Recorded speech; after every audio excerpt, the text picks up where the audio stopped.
You ready? All right. So this is Laura Workala with Sewing Genius on YouTube. And I wanted to show you about how to put the pattern together because the pieces are bigger than one 8.5 by 11 page. And so we're going to be putting it on 4 pages. All right. And this is a fairly common technique for most patterns that are downloadable online. It's called tiling, but luckily we only have 2 pieces and 2 pieces, so we don't have to put all 4 of them together. Now, if you look at this, this says crown of scrub cap page 1, crown of scrub cap page 2. What you want to do when you print this out, make sure you do the printing actual size, or do not let your printer default to fit to page.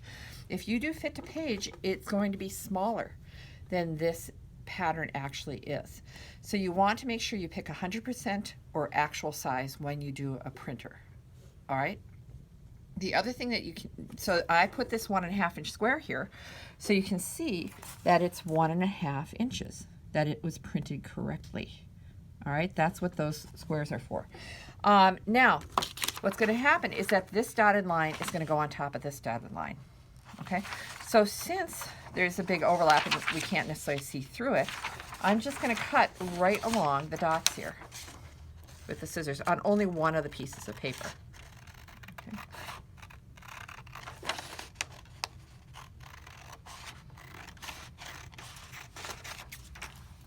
Then I can tape it together. So what I'll do then is line this up, and you'll see that the dots line up exactly. See, the same dot hits the same dot. See? Then what I like to do, I don't like to do one long piece of tape. I like to do shorter pieces of tape because it's easy if you put the tape down wrong to not be able to get it back up without ripping things. So I like to do it in the middle there, and then over here, make sure that that's all set. Whoops, fold on itself. Okay, just put that piece of tape away, not worth trying to unfold it. And here we go. Then I might fill in over here and over here. Then you can choose, you might find it easier to cut this out before you put it on the fabric, or you can cut it with the fabric because this is just printer paper. Okay, so this is the crown. The seam allowance is already included. Now here's this one. Now I had my sister, who's a web designer, do the pattern, and usually we don't have this big of an overlap when we have a tiling a pattern. So what I would do is I'd cut off this line here and place it on there so there's not a huge overlap. So she did a great job though. No criticism there. So I'm just, again, I'm supporting the shears with my fingers as I cut that.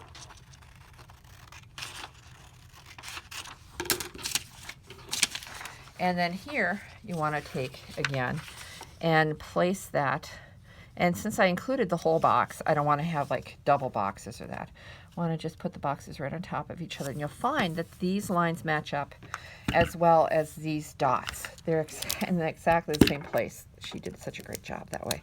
Makes it much easier than if the dots were alternating. So I did at each end, and I can probably do a bigger one in the middle if I want, like that.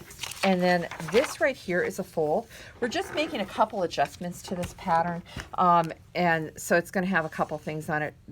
This notch I found was actually 4.5, but you don't have to worry about that. We're going to fix the pattern. This is just a working pattern, and then this is also going to show this because this is going to be placed on the fold. If you don't cut out your pattern and you cut it with the fabric, if I would cut off this one end where the fold is supposed to be, so you can see that it's exactly on the fold when you place it on the fabric.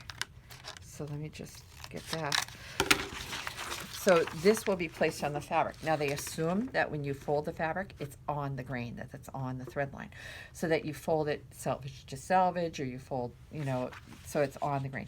But anyway, so this is going to be twice as wide because it goes around this whole thing. All right, so that is how you tape together the scrub cap pattern.